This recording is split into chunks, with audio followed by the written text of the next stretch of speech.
नमस्कार मंडळी. आज आहेत दोन महत्त्वाच्या गोष्टी. एक म्हणजे आज आहे 8 मार्च आणि तुम्हा सगळ्यांना जागतिक महिला दिनाच्या खूप खूप शुभेच्छा. Happy women's day. ही झाली पहिली महत्त्वाची गोष्ट. आणि दुसरी जी महत्त्वाची गोष्ट आहे ती म्हणजे हे माझ्या मागे जे घड्याळ दिसतंय ते. आज आहे 8 मार्च आणि मी मागच्या एका व्हिडिओमध्ये तुम्हाला सांगितलं होतं की डे लाईट सेव्हिंग म्हणजे काय आणि आज 8 मार्चला पुन्हा आमचा टाईम चेंज होतो. आता हा जो टाईम चेंज होतो ह्याला म्हणतात स्प्रिंग फॉरवर्ड, म्हणजे घड्याळं 1 तासाने पुढे केली जातात. तर हा टाईम केव्हा चेंज होतो तर रात्री बरोबर 2 वाजता हा टाईम चेंज होतो. जेव्हा घड्याळ 2 वाजतात तेव्हा ते म्हणजे 3 वाजतात तेव्हा. आणि डिजिटल घड्याळं ही तेव्हाच ऑटोमॅटिक चेंज होतात. जी अॅनालॉग घड्याळं असतात ज्यांना मॅन्युअली टाईम चेंज करावा लागतो अशा घड्याळांचा टाईम चेंज करावा लागतो आम्हाला. डिजिटली सगळ्या घड्याळांचा टाईम हा ऑटोमॅटिक रात्रीच चेंज होतो. जे आहे ते अॅनालॉग घड्याळ आहे त्याच्यामध्ये 8:30 वाजत आलेत आणि डिजिटल घड्याळांचा टाईम मी तुम्हाला दाखवते. हा आहे डिजिटल घड्याळाचा टाईम.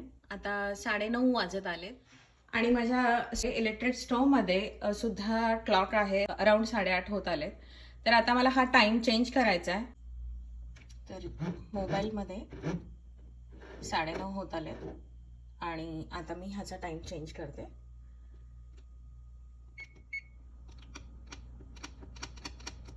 तर मी इथे 8:30 होते आधी, तर मी आता इथे 9:30 करेल. 1 तास घड्याळ पुढे झालेत.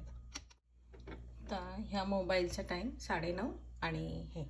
तर मार्च महिन्यापासून दिवस हा हळूहळू मोठा होत जातो आणि सूर्यास्ताचा टाईम हळूहळू पुढे जातो. म्हणजे लिटरली आता जर 5:30-6 वाजता सूर्यास्त होत असेल तो कालांतराने 6:30, 7:30, 8 वाजेपर्यंत सुद्धा होतो.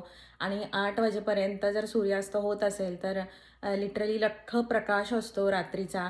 त्यामुळे ह्या प्रकाशाचा उपयोग जास्तीत जास्त करून घेण्यासाठी हे टाईम चेंज केले जातात नोव्हेंबरमध्ये आणि मार्चमध्ये. ह्या डे लाईट सेव्हिंगचा आणखीन एक अपडेट आहे की ह्या वर्षीपासून ब्रिटिश कोलंबिया ह्या प्रोव्हिन्सने हा जो टाईम चेंज आहे आत्ताचा स्प्रिंग फॉरवर्डचा, हा शेवटचा टाईम चेंज असं डिक्लेअर केलेला आहे त्यांनी. ह्याच्या पुढे ब्रिटिश कोलंबियामध्ये टाईम चेंज होणार नाही आहेत, डे लाईट सेव्हिंग होणार नाही आहे. हा त्यांचा परमनंट टाईम असणार आहे. हा time change America, north America या ठिकाणी होतो, काही प्रोव्हिन्सेस सोडले तर. याचा डिटेल व्हिडिओ आपल्या चॅनलवरती आहे. मी खाली रिलेटेड व्हिडिओमध्ये त्याची लिंक देते. तिथे नक्की जाऊन तुम्ही चेक करा आणि अशाच नवनवीन कॅनडाबद्दलच्या अपडेटसाठी माझ्या चॅनलला फॉलो करा. आपण भेटूया पुढच्या एका नवीन व्हिडिओमध्ये. तोपर्यंत बाय बाय.